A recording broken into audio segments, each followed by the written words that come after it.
آج وہ چیزیں کی مطلب جس کی وجہ سے ہماری نماز باطل ہو جاتی ہے، یعنی مبتلا کے نماز کتنے ہیں اور کون کون سے ہیں سے نماز باطل ہو جاتی ہے۔ کچھ عادت کیا جائے گا مثلاً کہ اگر کوئی انسان اپنے چہرے کو قبلے کے رخ سے ادھر ادھر کر دے، آنکھ نہیں چہرہ، آپ مان لیجیے یہ سامنے قبلہ اگر ہے ایسے دیکھ کر تو بھائی نماز باطل نہیں ہے، بولو ایک مقبول ہے، لیکن سامنے قبلہ ہے، قبلے کی رخ سے میں اپنا رخ پھیر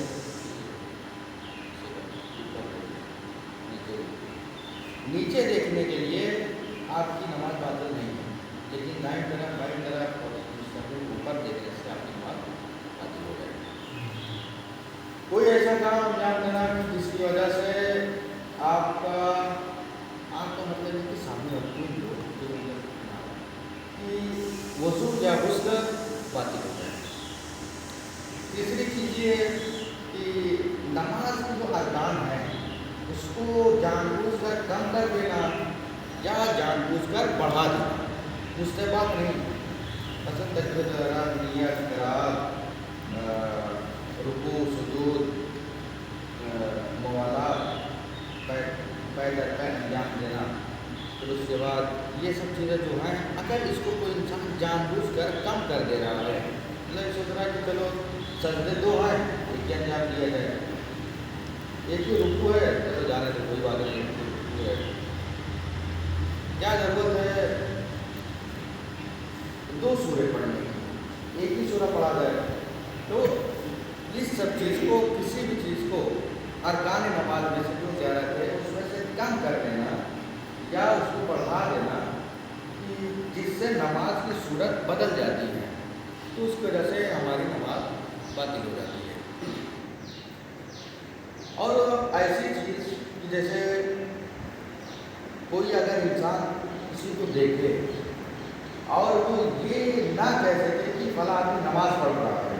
یعنی نماز کی کیفیت کو اتنا زیادہ خراب کر دے کہ باہر سے آیا ہوا آدمی اگر دیکھے اور وہ یہ نہ سمجھ پائے کہ یہ نماز پڑھ رہا ہے کہ کیا کر رہا ہے، تو ایسی صورت میں اس کی نماز باطل ہو جائے گی۔ کل جو ایک مسئلہ ہوا تھا کہ آیا رکوع کو کم یا زیادہ کرنے سے نماز باطل ہوتی ہے یا نہیں ہوتی ہے؟ تو رکوع کو کیونکہ یہ ارکان نماز میں سے ہے کہ اس کو کم یا زیادہ کرنے سے ہماری نماز باطل ہوتی ہے، چاہے جان بوجھ کر یا انجانے۔ لیکن ایک مسئلہ یہاں پر ہے، ابھی کیونکہ ماشاءاللہ نماز جماعت سے ہو رہی ہے اور مثلاً امام صاحب ابھی رکوع میں ہیں اور پیچھے والا اچانک سے اٹھ جائے، یعنی پھر اس کا رکوع ختم اٹھ جائے، اب اگر وہ دیکھ رہا ہے کہ امام ابھی رکوع میں ہے، ایسی صورت میں اگر وہ دوبارہ امام کی تربیت کر لے رہا ہے تو اس کی نماز صحیح رہے گی، کیونکہ یہ اسباب تبعیت یعنی پیروی کے اس نے دوبارہ امام کے ساتھ رکوع کیا، اسی طریقے سے سجدے میں بھی اگر اچانک اٹھ جا رہا ہے تو پھر دوبارہ اسی حال میں واپس چلا جائے، ایسے حال میں اس کی نماز صرف یہاں پر اور بقیہ کہیں پہ بھی اگر انسان ایسے دو بار انجام دے رہا ہے تو اس کی نماز باطل ہے۔ لیکن جماعت میں جماعت سے چڑھ جائے یا پھر